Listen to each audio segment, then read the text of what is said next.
Hello everyone, I'm Dr. Ala Musbah, Professor of Obstetrics and Gynecology, Faculty of Medicine, Mansoura University. The topic of my lecture today about infertility. So what we wanted to discuss today, the definition, the types, primary and secondary, the incidence, the pathology, the physiology of conception, causes of infertility, and the infertility workup. Let us start with this important lecture actually. Infertility is a big problem because it is a medical condition affecting both the patient and patient's partner, and it can cause psychological, spiritual, physical, mental, and medical determinants. It is expected that any married couple to become pregnant in 85% of people, okay, within the first year, if no protected intercourse. Okay, so the American Society for Reproductive Medicine, that's why they consider any couple after 12 months without pregnancy is considered infertile, because usually 85% of married couple will achieve pregnancy within the first year. So the definition of fertility is the ability to conceive, while infertility is the inability to conceive after 1 year of regular unprotected intercourse and a non-contraception sexually active woman. Sterility is an absolute inability to conceive, like, for example, lady with Mullerian agenesis and have no uterus, so she has no chance to be pregnant.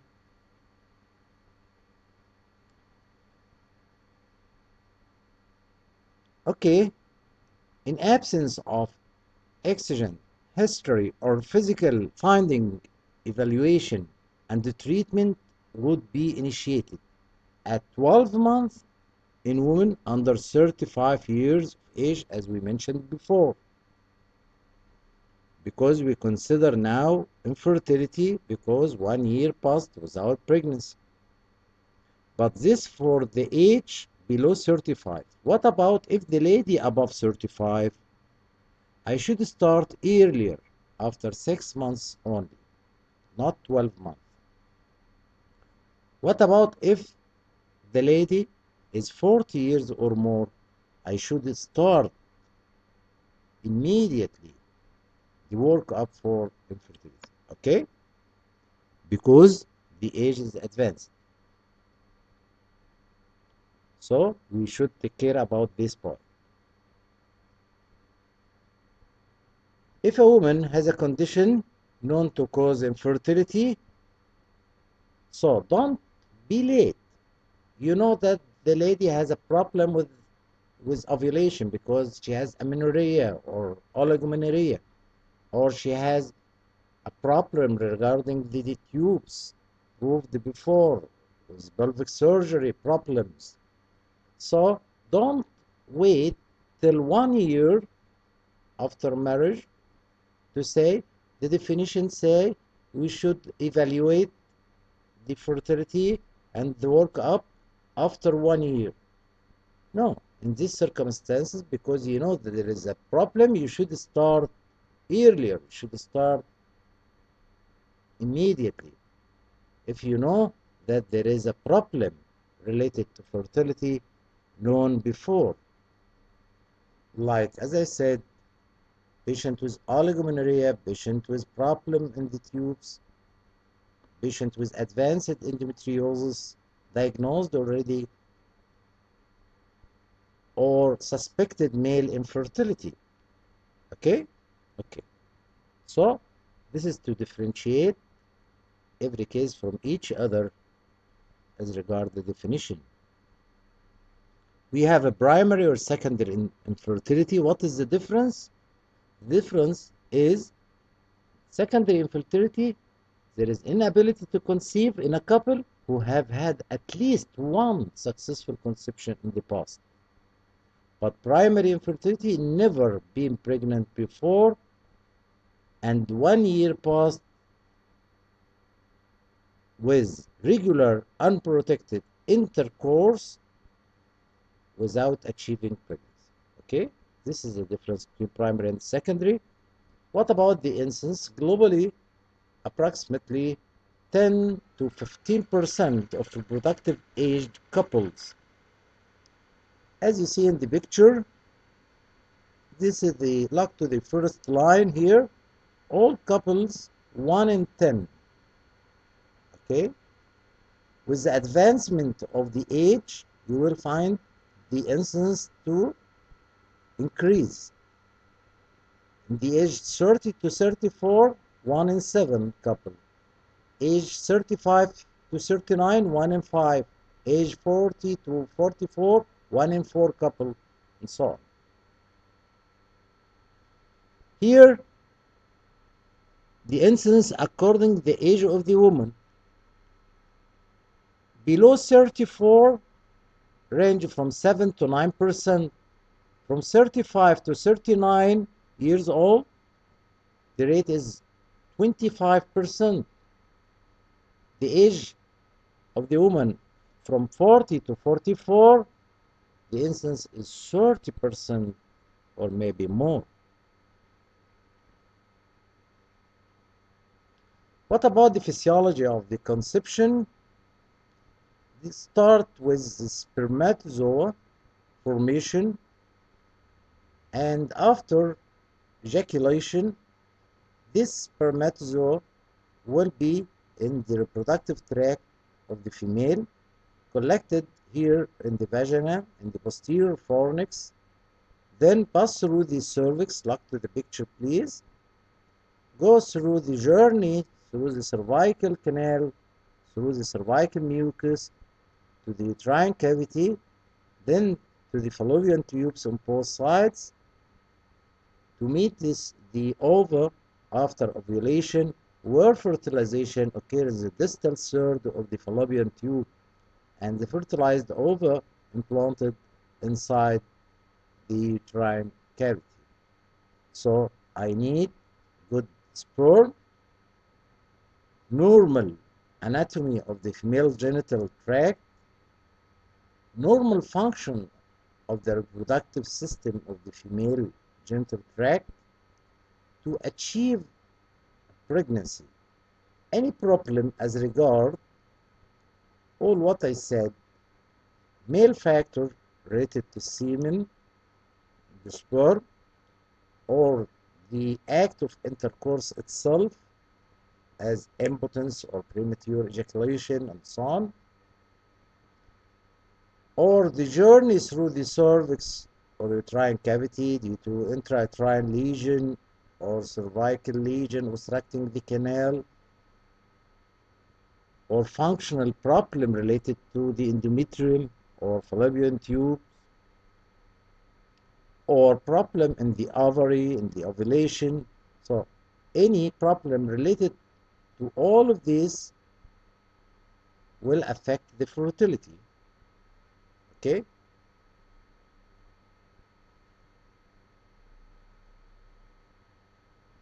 As we said, the couple, both of them share in achieving pregnancy, semen and the sperm is normal character from the male, and the normal anatomical and functional reproductive system of the female. So what is the causes of infertility? Maybe male factor in 30 to 40%, or female factor in 30 to 40%, or combined both of them in 20%, or unexplained infertility from 10 up to 30% maybe. Okay. The major causes of infertility, as WHO mentioned, related to sperm abnormality, ovulatory dysfunction, and fallopian tube problems. That's why they advise to do very simple basic investigation covering the main causes. So, semen analysis and compare the result with the reference of the WHO in 2010. Also detect ovarian function if there is ovulation or not by measuring day 21 serum progesterone, and evaluate the tubal patency by doing hysteroscopy. This is the 3 basic investigation advised from WHO. Male causes can be summarized into poor quality of semen or defective cervical insemination. Poor quality of semen may be defective spermatogenesis or defect in the quality of the spermatozoa or absence of the sperm or infection affecting the sperm or drugs, or the other group may be defective cervical insemination like hypospadias, like impotence, like severe obesity and difficulty in sexual intercourse. And here in this table you can see an example for each of them. This is the poor quality of semen, including all these factors, and this down here, defective cervical insemination, as we mentioned before. Defective spermatogenesis may be related to the hypothalamus pituitary disease or testicular defect. Defective quality of spermatozoa may be related to abnormal forms of the sperm or motility or dead sperm or viscosity of the seminal fluid. Absence of sperm may be related to vasectomy or absence or ligation of vas deferens or infection like epididymitis, or infection like prostatitis may affecting, or drugs like opiates like cimetidine, nitrofurantoin, anti-inflammatory drugs, and so on. Female causes, the commonest causes include ovulatory disorder, mostly in 25%, endometriosis 15%, pelvic adhesions 12%, tubal blockage 11%, other tubal and uterine problems 11%, hyperprolactinemia 7%. This is variable from study to study, but this is the commonest causes in general as regards the female causes of infertility. The ovulation disorder, according to WHO, is divided into 4 groups: hypogonadotrophic, hypogonadal anovulation due to hypothalamic pituitary causes, normogonadotrophic, normoestrogenic anovulation like PCOS, hypergonadotrophic, hypoestrogenic anovulation as in cases with premature ovarian failure, hyperprolactinemic anovulation as in cases with pituitary adenoma, which secrete prolactin. What about the tubal factor? Tubal factor may be related to the function of the tube or the anatomy of the tube or the relation of the tube to the ovary, tube-ovary relationship. Tubes may be affected by pelvic inflammatory disease due to sexually transmitted disease or other infections, or due to pelvic surgery, or pelvic endometriosis, or pelvic TB, or previous ectopic pregnancy.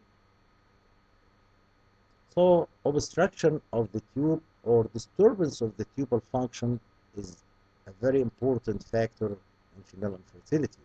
Uterine factor may be related to congenital causes or acquired causes. Congenital, like Mullerian agenesis, as in this picture, the uterus is not developed, as in Mayer-Rokitansky-Westerhauser syndrome,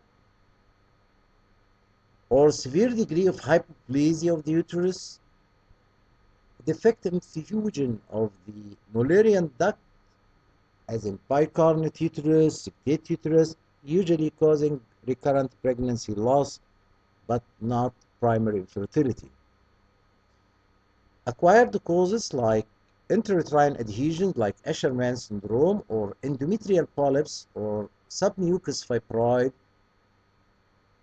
or TB endometritis, as in this picture. This is hysteroscopy and this is a polyp, endometrial polyp. Endometriosis can affect fertility, yes, by different methods and different means. Can affect the ovulation, can affect the tubes by causing peritubal adhesions and periovarian adhesion, affect the function of the tube and movement of the prostatic movement of the tube, affect the fertilization itself, affect the implantation by affecting the endometrium receptivity. Also, can you see here in the picture, there is many adhesions between the omentum and the ovary and the uterus, disturbed fembry-ovarian relationship. So there is different means by which endometriosis can affect fertility and the cause of fertility, and this is one of the important causes of infertility. Also, release of mediator like cytokines affecting the ovulation and endometrium. Causes of hyperprolactinemia. We know that hyperprolactinemia affecting the ovulation, and this is the last grade in WHO classification. Different causes here may be idiopathic or physiological, like in lactation, or due to hypothalamic lesion tumor or sarcoidosis or trauma or infection, or pituitary tumor, prolactinoma or adenoma. This is grade 4 WHO classification. Systemic disease like liver disease, renal disease, and hypothyroidism. Medication like antipsychotic, antihypertensive like verapamil, mesyl-dopa, opioid. Drugs that affecting the gastrointestinal motility like Reglan. Antidepressant drugs also causing hyperprolactinemia. Cervical factor as a cause for infertility. What is the role of the cervix in human reproduction? We know that the cervical mucus is affected by the estrogen and the progesterone. Estrogen make the cervical mucus watery and more permeable to sperms, as in this picture. The sperm can penetrate easily through the cervical mucus, which is watery, thin, under the effect of high estrogen just before ovulation. After ovulation, the progesterone make the cervical mucus thick and not allowing penetration by the sperms. So cervical mucus change according to which hormone dominant, estrogen or progesterone. Also, cervical mucus neutralize the vaginal acidity, which gives the protection of the sperms, gives nutrition to sperm, filters the sperms, reservoir for the sperms. So all these functions related to cervix and cervical mucus. What are the causes related to the cervix? Hostile cervical secretion, as in cervicitis, dry cervix as due to cauterization or amputation for any reason, obstruction of the cervical canal by small fibroid. This is mechanical obstruction. Immunological infertility, agglutination of the sperms due to anti-sperm antibodies.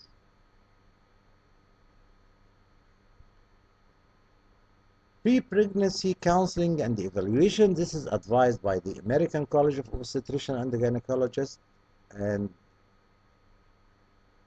American Society of Reproductive Medicine, that when we see the woman at any time, we should counsel her about the risk factors for her health and tell her about screening for sexually transmitted disease. Health education is very important. Reduction of body weight, because reduction of body mass index to become normal before marriage and to become pregnant. This is important to be at normal range as regard the body mass index. What about the vaccination, immunization, genetic counseling and screening, and giving folic acid supplementation before planning to be pregnant? All these considered important as regard counseling and the health education for the health of any woman who are planning to be pregnant one day. So what about the infertility workup? When we should start, as I mentioned before, we consider 12 months after regular unprotected intercourse without achieving pregnancy is considered infertility. This is for women with age below 35. What about above 35? We said 6 months is enough, and you should start your workup for infertility. Okay? And we said if the woman age is 40, we should start immediately. Lastly, we said if we have already problem well known before as regard ovulation or tubal problem or male factor, we should interfere early. Okay? Okay. So how to proceed? We will start with history as recommended by the American College of Obstetricians and Gynecologists. History for the male and the examination and semen analysis. And for the female, history and examination, and try the basic investigation, which is test for ovulation, test for tubal patency, like hysterosalpingogram, and test for ovulation like day 21 serum progesterone. This is the basic one. Okay?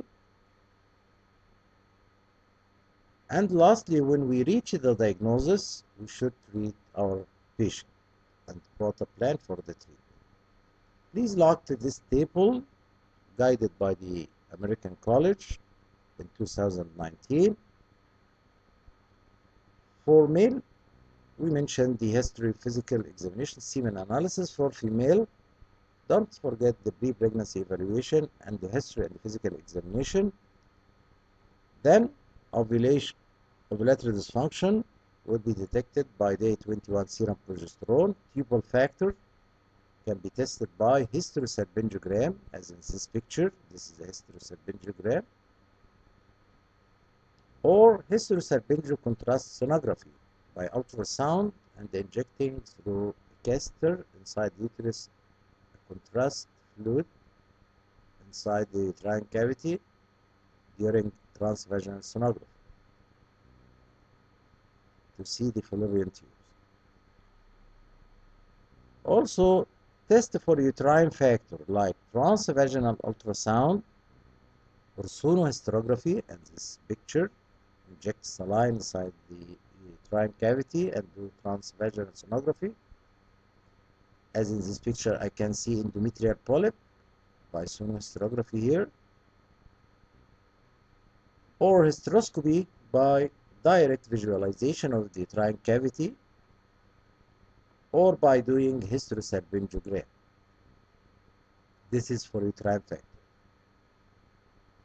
For diminished ovarian reserve, we can add in certain situation and in certain indication additional investigation, like anti-Mullerian hormone or basal follicle stimulating hormone plus estradiol, FSH, and E2 at day 2 or 3 of the cycle is measured in the serum,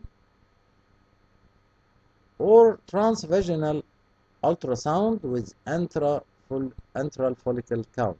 We count the follicle inside the ovary in the early follicular phase by transvaginal ultrasound.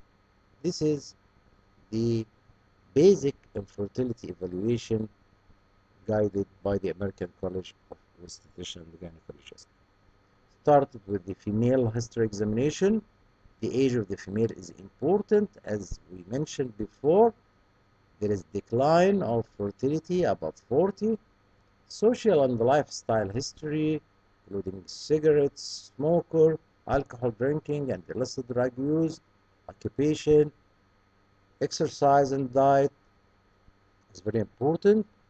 Duration of infertility, menstrual history to know if there is oligomenorrhea, irregular menstruation, or amenorrhea, or dysmenorrhea, obstetric history to differentiate primary from secondary infertility,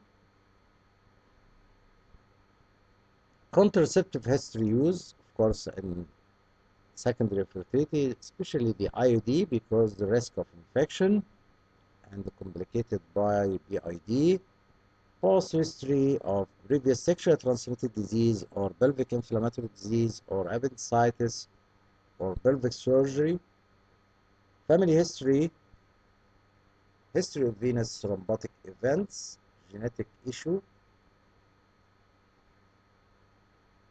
in the family, sexual history as regards the number and the frequency per week of intercourse, the position, is there dyspareunia or not, is there is orgasm or not, post-coital douching or not, use of lubricant or not, because sometimes use of lubricant may be spermicidal itself. Other specific symptoms related to endometriosis like pelvic pain, dysmenorrhea, dyspareunia. Also, vasomotor symptoms may be symptoms of approaching menopause. What about the examination? General examination is important. The body mass index and vital signs. Of course, obesity could be an obstacle for fertility. Any evidence of endocrinal disease, is urine, obesity, hirsutism, thyroid swelling or nodule, tenor staging for breast, axillary, and the pubic hair. Breast is examined also for galactorrhea and chest examination. Abdominal examination, as you see in the picture, look for the pubic hair distribution, presence of any scar, previous operation, as in this patient, this is a scar, because previous pelvic surgery may be associated with adhesions and may be guiding us toward the cause of infertility.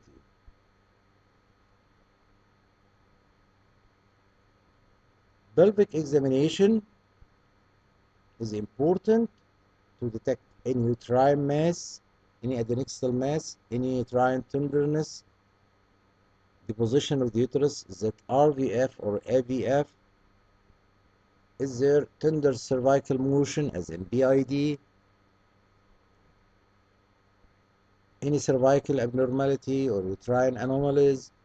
Any abnormal vaginal discharge? Any nodular uterosacral ligaments as in case of endometriosis? Any pelvic mass in general?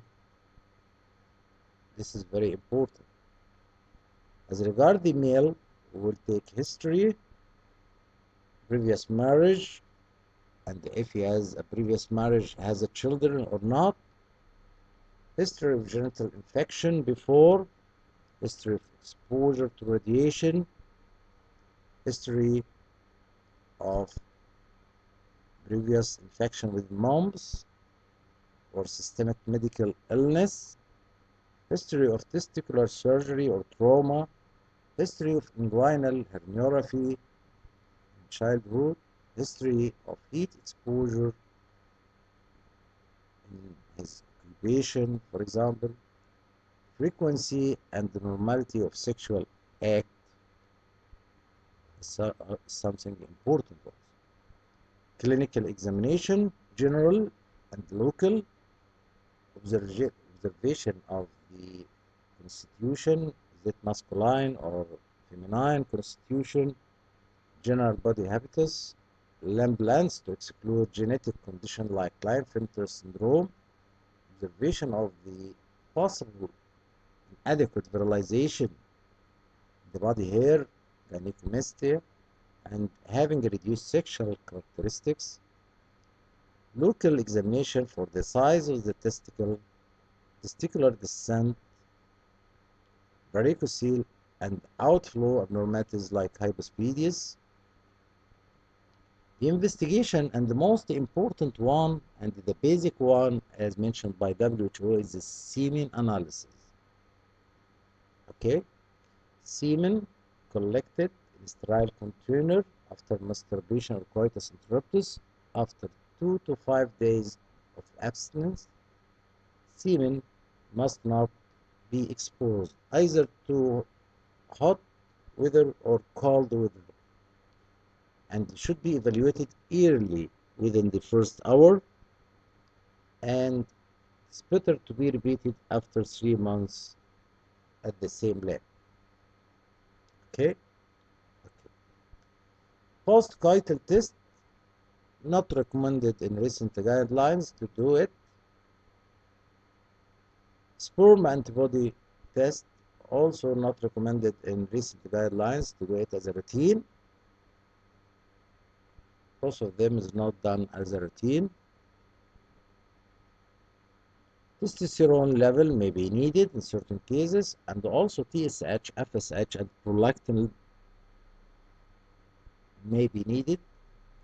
Chromosomal karyotyping, if you are suspecting genetic disorder as sex chromosomal aneuploidy or deletion of Y chromosome or cystic fibrosis, testicular biopsy is needed in cases with azoospermia to differentiate the obstructive one from the non-obstructive one. Of course, FSH will be normal in azoospermic men with normal testes, suggesting obstruction. Okay, so azoospermia may be due to obstruction or non-obstruction. In case of obstruction, the normal FSH is a good sign, because this is due to obstruction and the testicle or the sperms cannot pass through the vas. So testicular biopsy here is diagnostic, as in the picture here, either aspiration or testicular biopsy. What is the normal as regard the WHO in 2010? As regard the pH more than or equal to 7.2, the count should be equal to or more than 15 million per milli. The motility should be equal to or more than 32% progressively motile.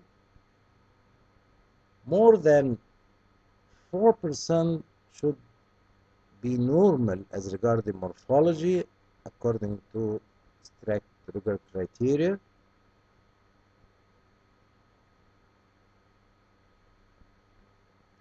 The nomenclature related to the pathological semen as aspermia means what? Means no ejaculate at all. Azoospermia means no spermatozoa in ejaculate. Cryptozoospermia means spermatozoa absent in the fresh preparation, but observed in centrifuge pellet. Leucospermia means the presence of pus or leukocytes or biosperm. Necrospermia means dead sperm. There is a sperm but dead. Oligospermia less than 15 million per mil. Acinospermia less than 32% progressively motile sperm. Teratospermia less than 4% morphologically normal sperm. Normospermia, all semen parameter within the acceptable reference limit. What about the female factor investigation? Test for tubal factor, hysterosalpingogram or hysterosalpingocontrast sonography, uterine factor, transvaginal ultrasound, sonohysterography, hysteroscopy, and hysterosalpingography. For ovulatory dysfunction, day 21 serum progesterone. For diminished ovarian reserve, if I need it, in certain cases, anti-Mullerian hormone. Day 2 estradiol and FSH, transvaginal ultrasonography, antral follicular count. Endocrinological serum study in certain conditions, I need TSH for diagnosis of hypothyroidism, prolactin, testosterone, dihydroepiandrosterone sulfate in cases of PCOS, post-coital test, not recommended as a routine in recent guidelines. Tubal patency test, the usually done is the hysterosalpingogram, as you see in the picture here. It is done, the patient lie on the X-ray table. She should be post-menstrual, 3 days, and we use this instrument, the cascus speculum, the valsalem to hold the cervix, and the hysterosalpingogram metal cannula, like here, or we can use caster like this one. We insert it inside the cervix and inject 3 ml of the dye inside the uterine cavity, then taking the first film. Then complete the 7 ml of the syringe. The dye will pass through the tubes to the fimbria. This is the left tube, and this is the fimbria end to the pelvis. And this is the right tube and spillage occur here of the dye. Second film is taken after you finish injection of the dye. Third film is taken if you are using urographene after half an hour. If are you using lipidol after 24 hours. Nowadays we are using urographene everywhere, so we take the third film after half an hour. Urographene is a water soluble one, while lipidol is a lipid soluble, and urographene allow us to do it yearly. This is how it looks, the urographene, and this is the cannula. What is the advantage of hysterosalpingogram? Demonstrate the site of lesion, Berman record, diagnosis of tubal obstruction. As here in this picture you can see the uterus is normal, but the tube dilated in its end on both sides, what's called the hydrosalpinx, due to fimbrial phimosis. So the dye collected here, making this swelling in the tube. This is called bilateral hydrosalpinx. Okay, this is abnormal tubes, bilateral. Okay, of course, contraindicated to do it if there is missed period because the lady may be pregnant and it is contraindicated during pregnancy, or if there is uterine bleeding or genital tract infection because you may spread the infection and cause BID, or if there is already BID, or if there is allergy to contrast dye. This is a contraindication. What is the limitation? Often doesn't indicate the exact nature of intrauterine lesion. Sometimes I see filling defect inside the uterine cavity, but I cannot swear this is the submucous fibroid or endometrial carcinoma or adhesions or whatever space occupying lesion. So I cannot swear. But with hysteroscopy, for example, I can see the uterine cavity, I can see the pathology. False positive results with regard to corneal occlusion. Sometimes there is spasm happen at the cornea during injection, giving a picture of proximal tubal block. The dye not passing through the tube, but due to spasm. So that's why sometimes we give analgesic and antispasmodic before doing hysterosalpingogram. Okay, this is better to be done to give analgesic because it is painful, and also antispasmodic because there is reflex spasm sometimes at the cornea. Of course, I cannot swear if there is peritubal adhesions as if I did laparoscopy. Laparoscopy, I can see the peritubal adhesion with my eyes on the monitor, while on hysterosalpingogram, I can suggest the presence of peritubal adhesion from certain signs like loculation of the dye, delay of the spell from the fimbrial end of the dye, and the loculation of the dye in the third film at certain sites, suggesting pelvic adhesions. So, but but the accuracy is not that high. But of course, laparoscopy can help me in such condition. So any abnormal hysterosalpingogram may be confirmed by laparoscopy. Go to the next tubal patency test, which is saline infusion sonography, which is something very nice, very easy to be done through caster, uterine caster, inserted to the cavity of the uterus, and saline injected, and this is a transvaginal probe inside the vagina. Then I can see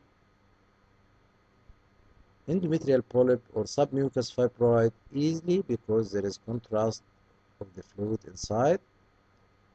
Also, I can see fluid in Douglas pouch here, indicating that at least one fallopian tube is patent because the saline pass through the uterine cavity to the fallopian tube to the fimbrial end to outside. So when I see fluid in Douglas pouch after injection of saline, this is denoting that the fallopian tube, at least one of them, is patent.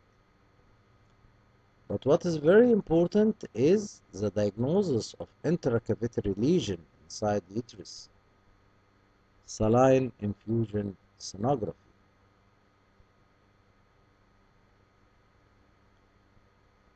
If I replaced the saline by contrast, which can be seen by ultrasound contrast media like hexafluoride, as in this picture, inserted, the dye injected, and the dye can be seen, so I can see the tube.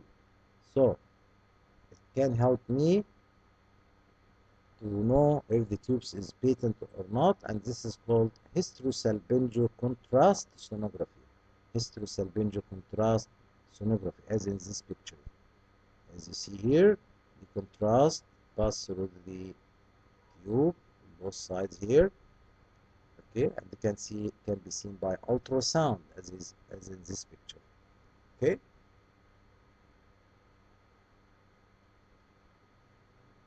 Another test for tubal patency, if I'm already doing laparoscopy for any other indication like endometriosis or suspected pelvic adhesion or tubal block,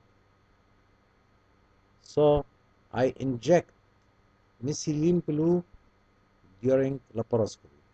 This is the dye. The dye passes through the cervix, the uterine cavity to the tube. This is the tube, and this is the other tube. Cannot be seen here. Okay, this is the fimbrial end of the tube, and the dye coming out here. This blue fluid is the methylene blue, indicating positive. We say positive if it passed through the fallopian tube. We say positive methylene blue. If on both sides, we will say right and left positive methylene blue test. Okay. Of course, laparoscopy has many advantages, diagnostic and therapeutic, because diagnostic, I can see the site of obstruction. If methylene blue not pass even to the proximal tube, I can see it stop. Also, I can see if there is peritubal adhesions, fimbrial phimosis, if tubal adhesion with the uterus or omentum, or periovarian adhesions, or any associated lesion in the ovary, or presence of endometriosis or endometrioma. So laparoscopy can be diagnostic and also therapeutic at the same moment for adhesolysis or excision of endometrioma or lysis of adhesions. Let us see the history. It is obsolete long time ago, this test. Rubin and chymography test. Rubin test, of course, it is not done long time, so it is obsolete. I put it just to know the history. The idea was in the past is to insert an instrument inside the uterus and insufflate the uterus with CO2. Then try to auscultate the air coming through the abdomen, the bubbles, the sound of the CO2 entering the abdomen. If you hear this sound, means the CO2 passed through the fallopian tube to the abdominal cavity. Okay, but you cannot swear if it is from both tube or from one tube. This is the test simply. Of course, it is not done long years ago, but it is obsolete. Yes, it is obsolete, but just historical to be known. Rubin test. Another test is historical, also obsolete, long time ago. It's called the chymography. Depend on what? Depend on also insufflation with CO2 controlled with rate and the pressure. Pressure changes and the oscillation due to tubal peristalsis will be recorded on a paper like that. And according to this oscillation recorded on the paper or a drum,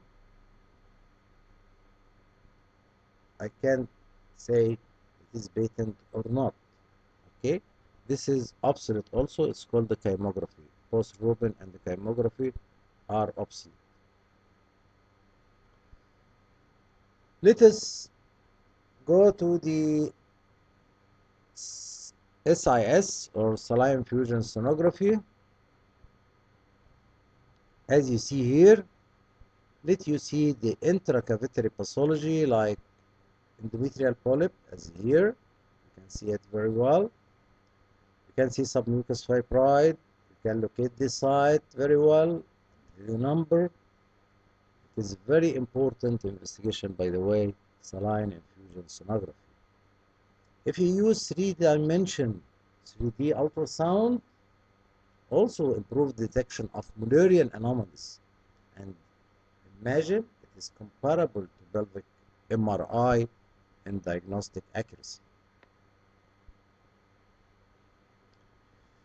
Hysteroscopy, one of the gold standard, or you can consider it the gold standard in diagnosing intracavitary lesion of the uterus. You are visualizing the uterine cavity as you see in the picture. This is normal uterine cavity here. This is a uterine cavity with endometrial polyp. You can see the polyp very well. Okay, so you can accurately diagnose intracavitary lesions. But it is not as commonly used for initial evaluation of women with infertility because of cost and the access consideration. Additionally, other methods of uterine cavity assessment as ultrasonography offer advantage of concurrent imaging of adnexy. I can see by ultrasound not only the uterus but also the adnexy. So this is the advantage of transvaginal ultrasound on hysteroscopy.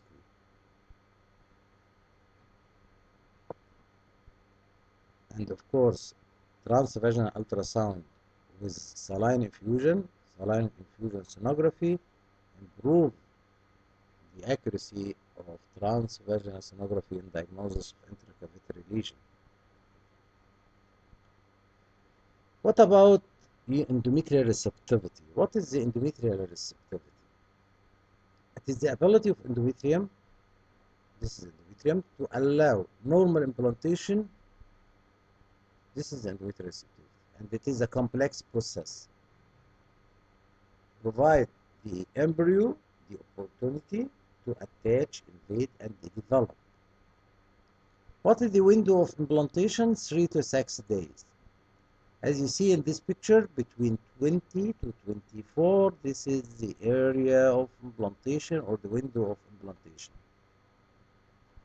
Certain inflammatory or anatomic condition, narrowing or shifting or preventing the normal implantation, leading to infertility or pregnancy loss. Like what? Like endocrine causes, like polycystic ovary, like fibroid, as in this picture, fibroid, like endometrial polyp, like septa, like endocrine causes, like inflammatory events, like endometriosis. Okay? Most women attain normal receptivity during the mid-luteal phase by the sequential action of steroid hormone, estradiol, and progesterone. How to detect ovulation? I can detect ovulation by day 21 serum progesterone. This is the basic one. Day 21 serum progesterone. If it is equal to 5 nanogram per milli or more, this means ovulator. Okay? Also, I can use ultrasound folliculometry by measuring the follicle at different days. Start, for example, from day 9 or 10, day after day, until the follicle reach 18 to 25 millimeter. This is mature follicle. Okay? And after rupture of the follicle and the release of the ova, the signs of ovulation include free fluid in Douglas pouch and collapse or decrease of the size of this follicle will decrease in size, and the echogenicity inside the follicle will occur.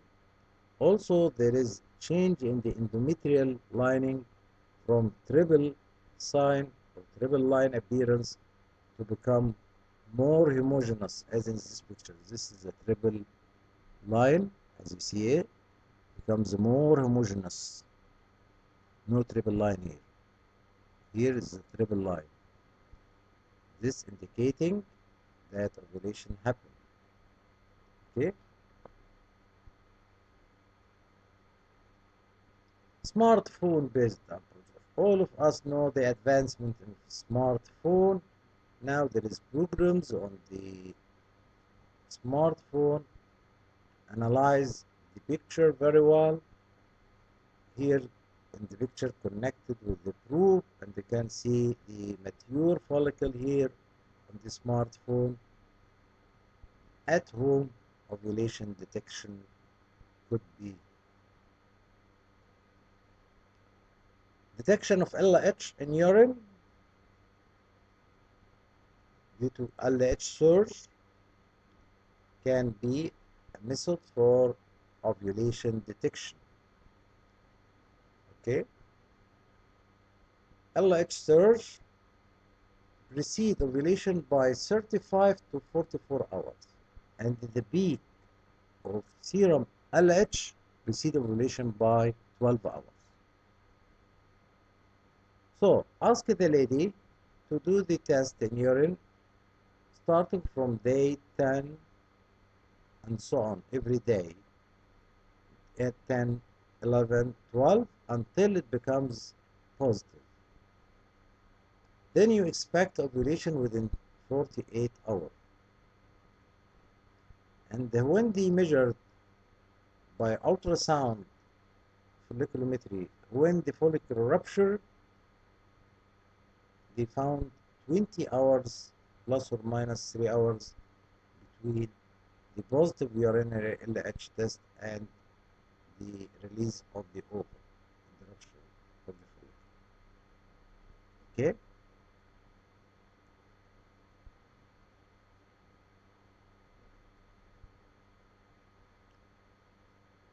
Paper-based approach, as you see here, paper-based ovulation detection device, as in the picture here, based on LH detection, such as one-step ovulation and the pregnancy test kit strips, are currently available now. They are using the biological assay like ELISA and SIS. Using basal body temperature chart as a test of ovulation detection, yes. You ask the lady to measure the temperature daily, day and night. Biphasic chart, as you see here, there is drop in the temperature followed by rise half degree centigrade. So this is called the biphasic chart. This elevation in temperature is a sign of ovulation, and this is due to the effect of progesterone, which is thermogenic.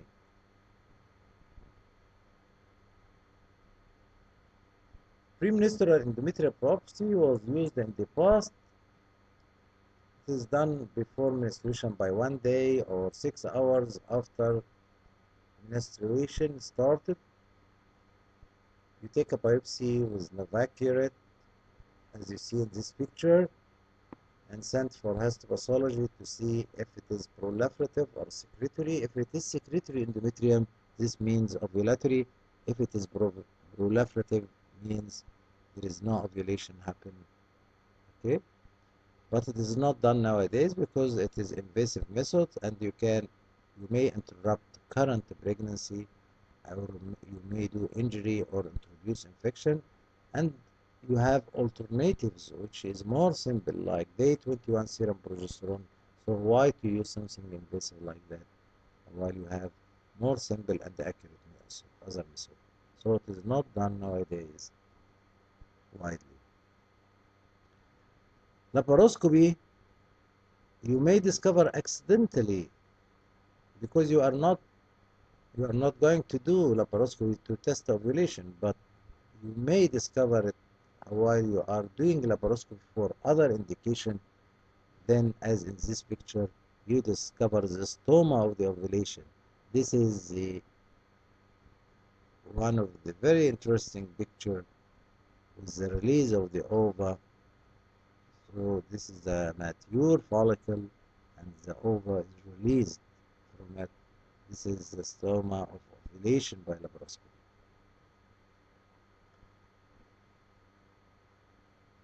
Another test for ovulation detection from the cervical mucus, remember two tests. Ferning test and sperm parquet test. What is ferning? Look to this picture, please. If you let the cervical mucus to dry on a slide and see under the microscope, you will see the palm leaf or arborization like that. Okay, this means positive test, and this is ovulatory. Okay, this is ovulatory. Why? Because there is palm leaf. This is called positive ferning test. What about sperm parquet test?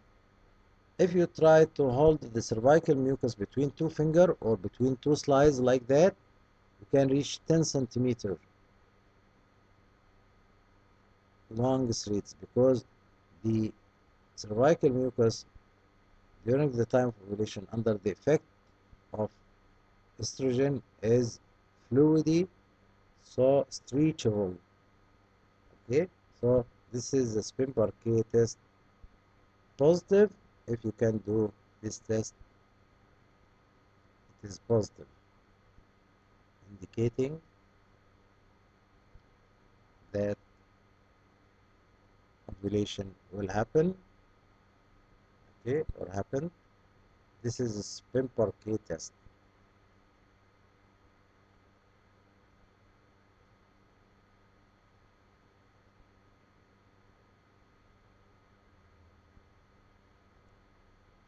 But in second half of the cycle, under the effect of progesterone, you will find negative ferning and the negative sperm parquet test. Another ferning test from salivary secretions. Yes, as in this picture, this is the ovulatory one, palm leaf appearance. This one suspecting, but this one is diagnostic. For salivary, now not from cervical mucus, the same idea, but from salivary secretions, detect ovulation by ferning analysis. Vaginal smear can detect ovulation, yes, and because it differentiates the effect of estrogen or progesterone on vaginal cells. Please look to this picture. On the right side here, this is under the effect of estrogen. This is vaginal cells. You will find polyhedral cells, pycnotic nucleus can be seen, acidophilic cytoplasm. Okay, this is under the effect of estrogen. This is pre-ovulatory. What happened after ovulatory? Under the effect of progesterone, the cells become basophilic, not acidophilic, become basophilic with vesicular nuclei, tend to aggregate in clumps, and on a dirty background, as you see, dirty background. Okay, so under the effect of progesterone, you will find this picture. This is, if you take vaginal smear,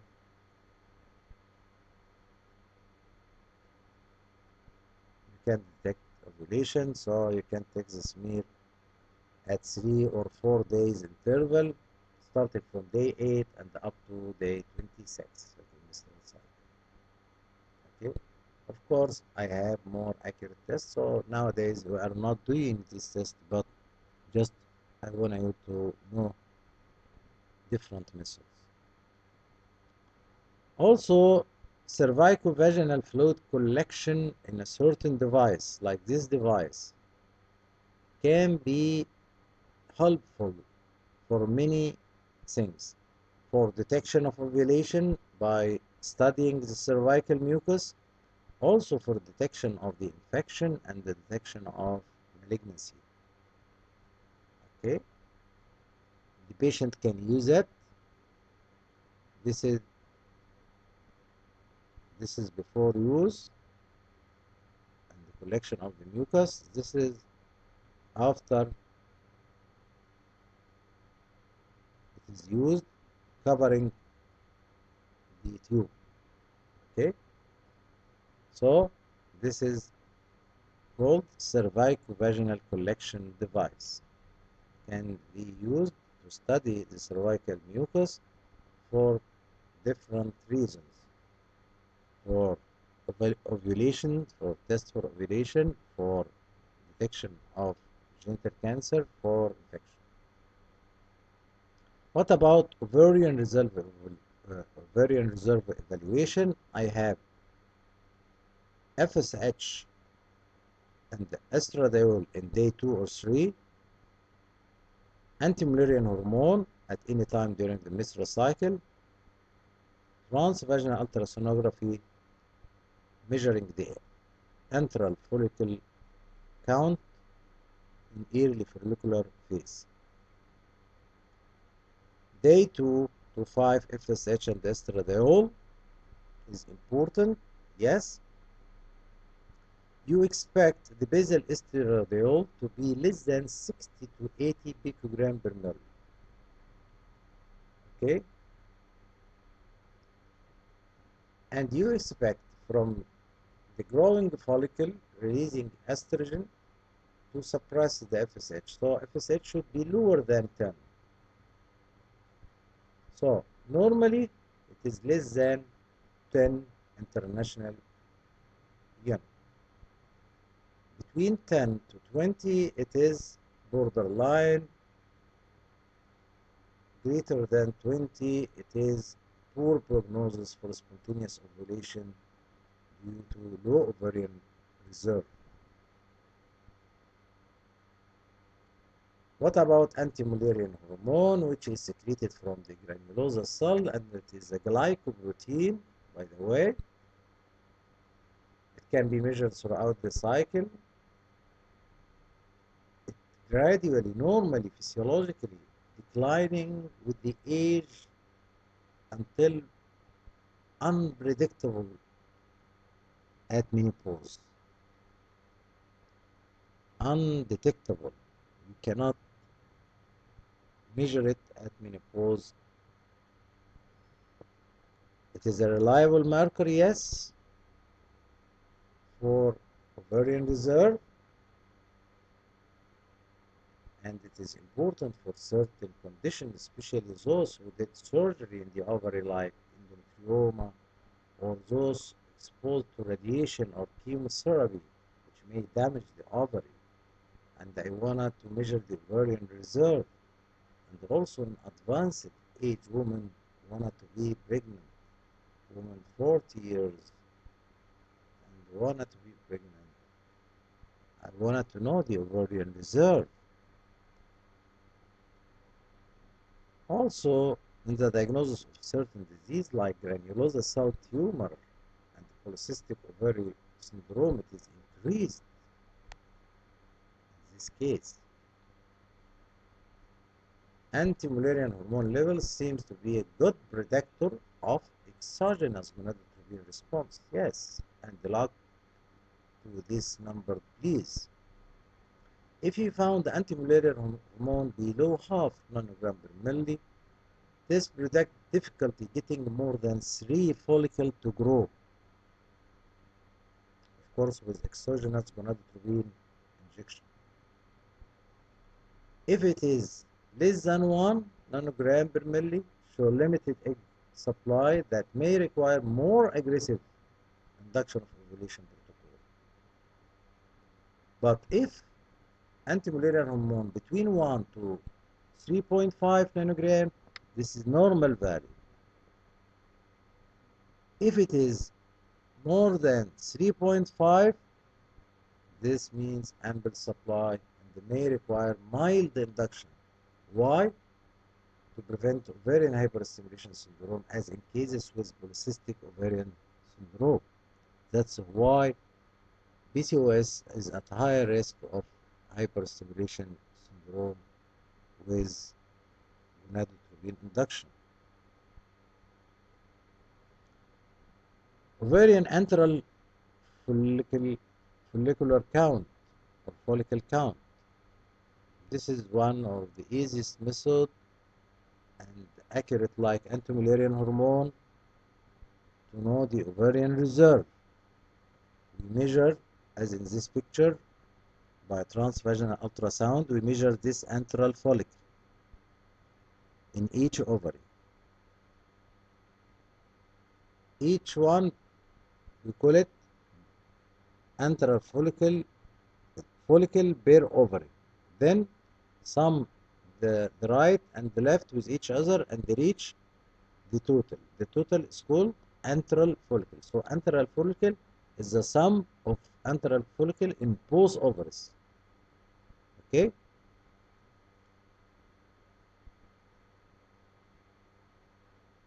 We measure this follicle which range in size between 2 to 10 millimeter, because this one we can see up to in size 2 millimeter can be seen up to 10 millimeter. So we will measure the follicle which range between 2 to 10 millimeter.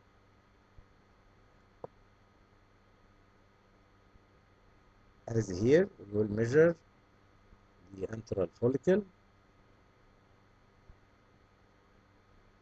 It is important for women for certain reasons. Those above 35, I wanted to know the ovarian reserve.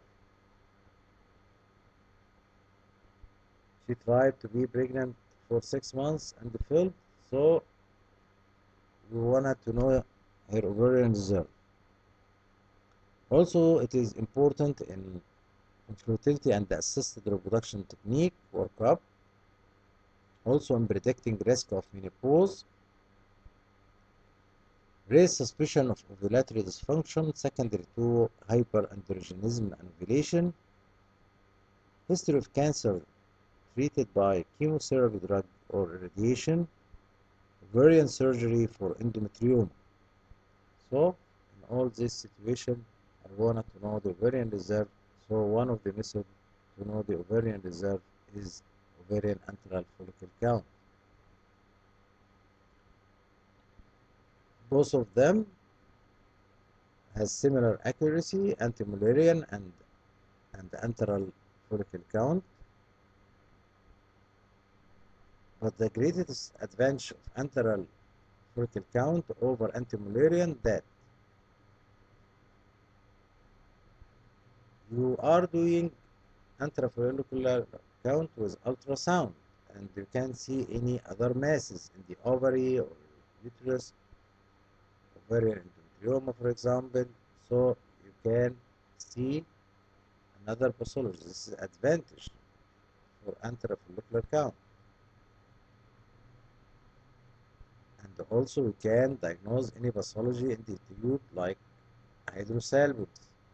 So I can diagnose hydrosalpingosis, submucous fibroid, ovarian cyst, endometrioma, submucous fibroid, and so on. So together with doing the antral follicle count.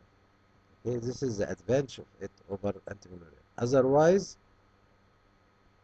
in accuracy of ovarian reserve, both of them equal. We found that antral follicle count less than 5 with a small number of oocytes retrieved and the reduced pregnancy rate is suspected.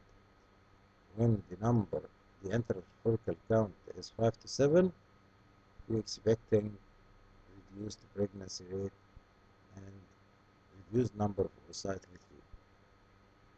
Total antral follicular count more than 20, you expect exaggerated ovarian response, and this patient at high risk of ovarian hyperstimulation syndrome, which is dangerous.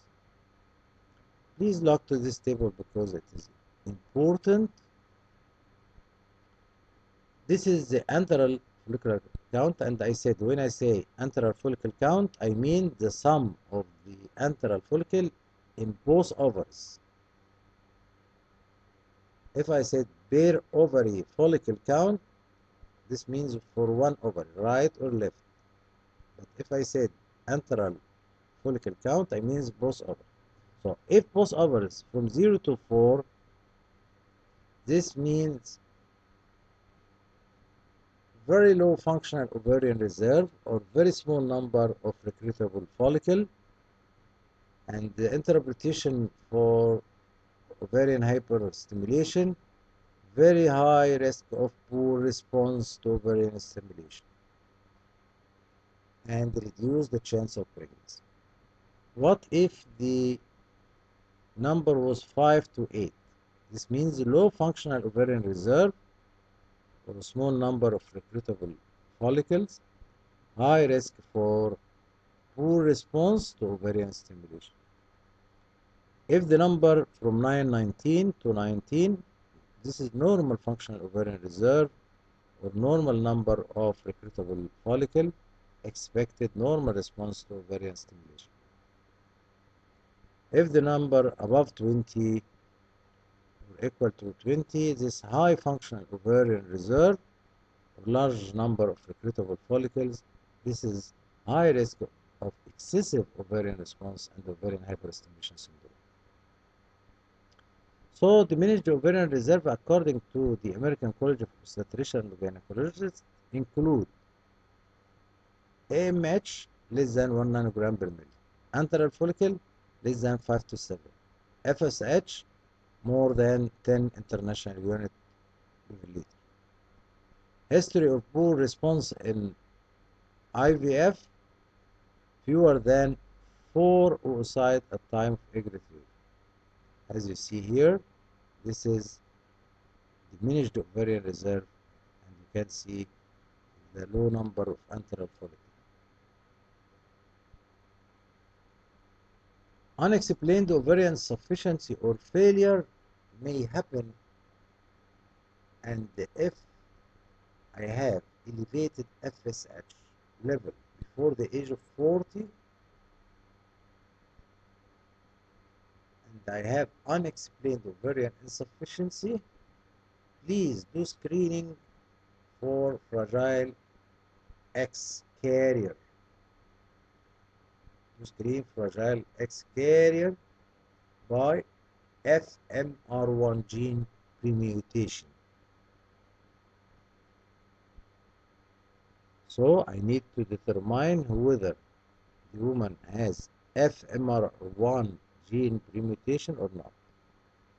This is fragile X carrier screening for those with premature ovarian failure, unexplained ovarian insufficiency or failure. What is the endocrinological serum studies in cases of infertility? In certain cases, testosterone, steroid hormone binding globulin, dihydroepiandrosterone sulfate,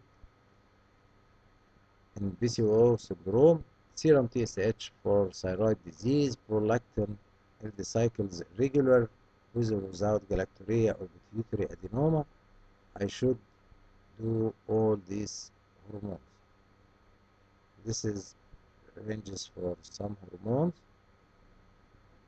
What is the investigation for cervical factor? Postcoital test was done in the past. Nowadays, it is not recommended as a routine. We ask the couple no intercourse for 48 hours. Then, after intercourse within 8 hours, as early as possible, but within 8 hours, they will come to the lab to take cervical mucus, as you see here in the picture, by syringe or by forceps, then place it on a glass slide and see under the microscope if you found the motile sperms. This is a good sign. This is called the postcoital test, SIMS test. And I can say satisfactory if more than 10 actively motile sperm by high power field, unsatisfactory no spermatozoa or immotile spermatozoa or very few spermatozoa. Hostile cervical mucus is present if I found also pus cells. But the routine use of postcoital test of cervical mucus in the investigation of fertility problems is not recommended because it has no predictive value on pregnancy rate. Ultrasound has many rules, as we mentioned before: diagnosis of BCO, endometrioma, uterine myoma, hydrosalpinx, antral follicle count, as this is a BCOS. This is folliculometry and measuring the mature follicle, one test for ovulation. Laparoscopy has different diagnostic and therapeutic benefits. Diagnosis of endometriosis, pelvic adhesion, peritubal adhesions. Also is a therapeutic by lysis of adhesion, excision of endometrioma, or cauterization or flagellation of implants of endometriosis, and intubal reconstructive surgery.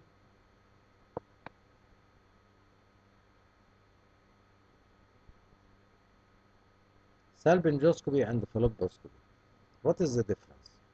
When I say salpingoscopy, I mean endoscopy only of distal segment of the tubes. I mean the ampulla and infundibular with rigid flexible endoscopy. But if I say falloposcopy, I mean I use endoscopy for the whole length of the tube, intramural portion, isthmus, ampulla, and infundibular. So I can do salpingoscopy through laparoscopy, but I can do falloposcopy through hysteroscopy. Okay? Because I will enter through the hysteroscope to the uterine cavity to the intraluminal portion, isthmus, ampulla, and the infundibulum of the tube. I can see different changes. As you see here, this is normal tubal mucosa. This loss of mucosal fold. There is abnormal vessels here. Here there is adhesions. Here reduced edged mucosal fold. Round edged mucosal fold, as you see here. This one, rounded edged mucosal fold, and here is debris. Okay, so different pathology can be seen. Chromosomal karyotyping may be needed in certain female if I'm suggesting Turner syndrome from the physical signs, for example. Okay. What is the infertility test that shouldn't be routinely ordered according to the ACOG 2019? Laparoscopy for unexplained infertility, advanced sperm function test, DNA fragmentation testing, thrombophilia testing, immunologic testing, postcoital testing, karyotype, endometrial biopsy, and prolactin.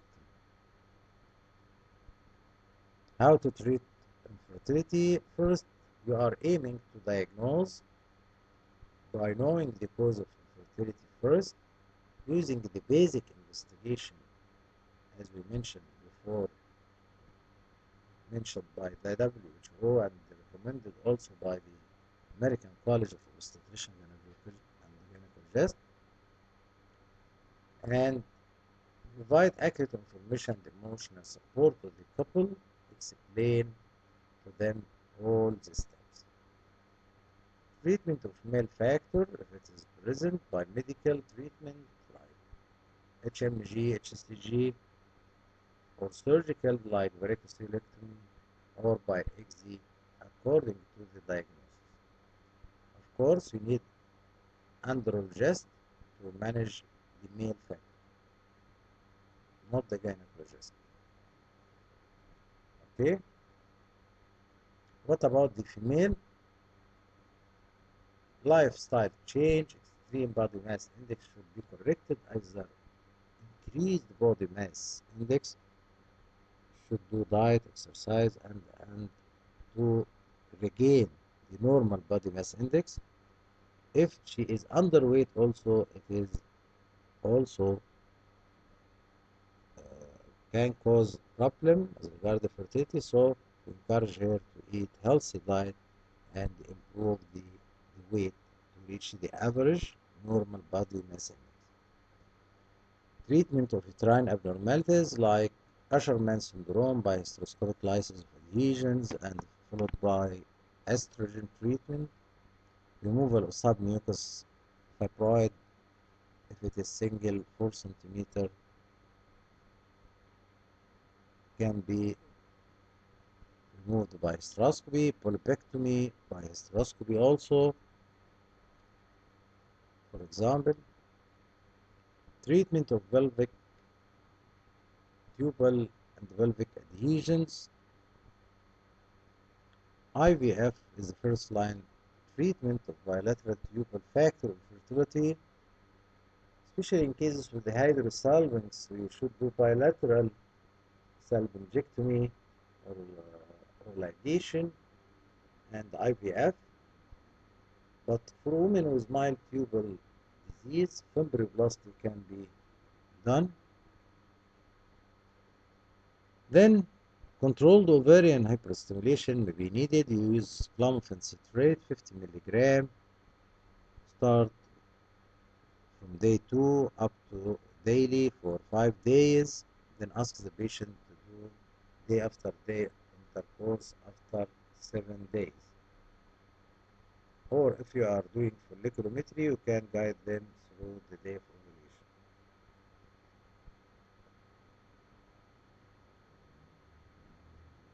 Letrozole also can be taken by the same way on day 3, 2.5 to 5 milligram daily for 5 days.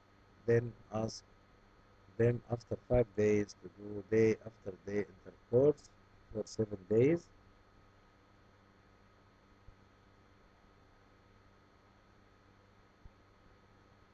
Letrozole is better than clomiphene in that it doesn't cause overstimulation or hyperstimulation.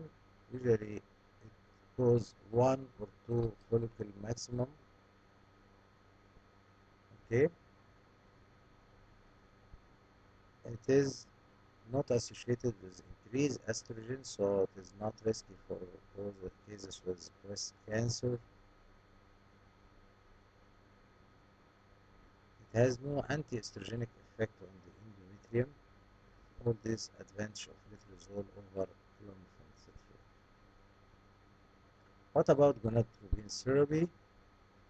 It is given to WHO class 1, 2, 3. Beneficial as a second-line treatment option for women failed to conceive after she tried clomiphene or letrozole for 3 to 6 cycles. Of course, you need to do transvaginal ultrasound folliculometry every 2 days during the late follicular phase to evaluate mature follicle. Mature follicle reached 18 milli to 25 and the estradiol greater of 200 picogram per milli. Once mature follicle, give her HCG intramuscular 10,000 or 5 to 10,000 HCG to trigger ovulation. Once you give it, then you can do also IUI. You can ask her about timed intercourse, or you can do IUI 24 to 36 hours later. And remember something, that IUI can be used also with clomiphene citrate and letrozole.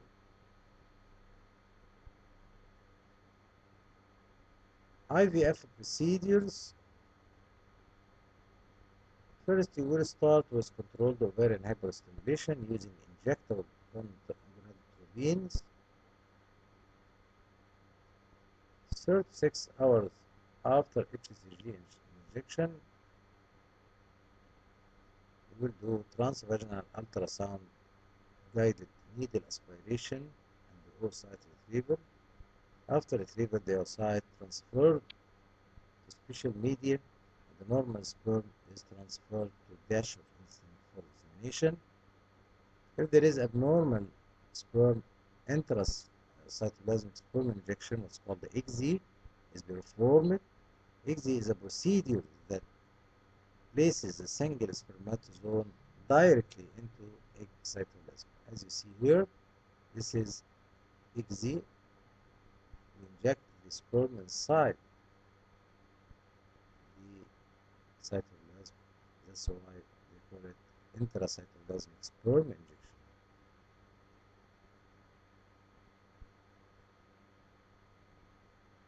After fertilization, the embryo is assessed and graded. The embryos are then transferred on day 3 or day 5, transferred to the uterine cavity. Sometimes you may need a very specific test called pre-implantation genetic testing. Why I need it? To detect parental genetic mutation or balanced translocation. Also, to detect aneuploidy, prosmonosmy, and triosmy. Okay? Should I do it for all people? No, there is some indication. Non-parental carrier of genetic mutation or balanced translocation, number 4, or due to advanced maternal age or repeated IVF failure with high-grade embryo, or recurrent pregnancy loss and unexplained infertility. This picture, how to do it, the pre-implantation genetic testing, taking the tissue.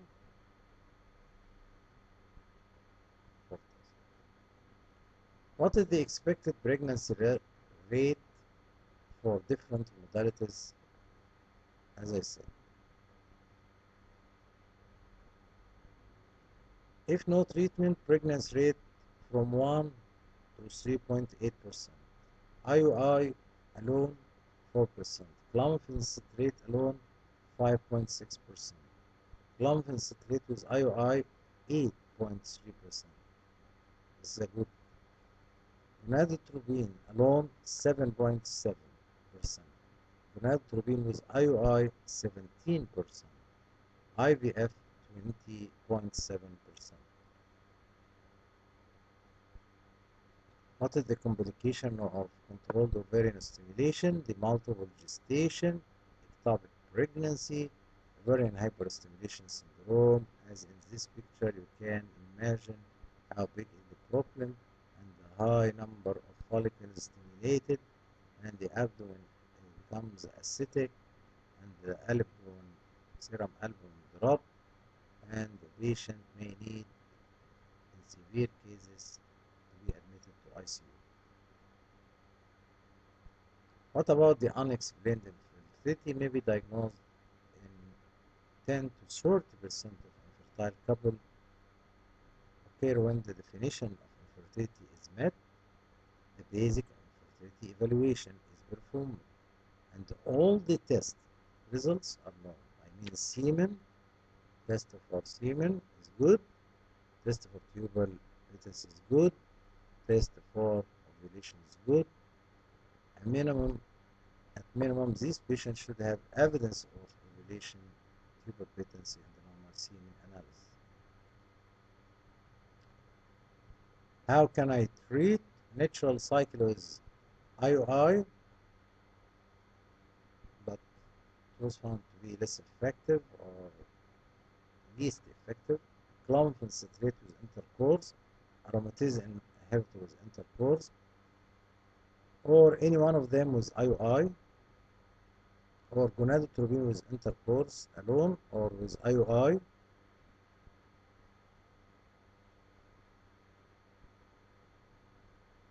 Combination of clomiphene citrate or letrozole or gonadotropin, the low dose and the conventional dose with IUI, or low dose gonadotropin with IUI, or conventional dose gonadotropin with IUI, or IVF and treatment product. This is the IUI. We inject through a caster through the cervix, intrauterine insemination.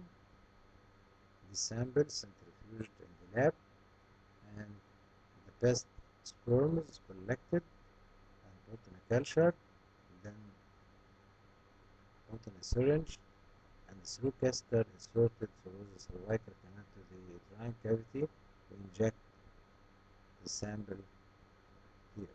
This is called the IOR. The other picture here is IGSI, intracytoplasmic sperm injection. What is evidence? The evidence, and the most recent one, recommend that couples with unexplained infertility initially undergo a course of typically 3 or 4 cycles of ovarian stimulation and IOR with oral agent, either clomiphene citrate or letrozole. Okay? Then, for those unsuccessful with ovarian stimulation and the IOI treatment with oral agent, IVF is recommended rather than ovarian stimulation and the IOI with gonadotropin. And this grade B recommendation. Thank you.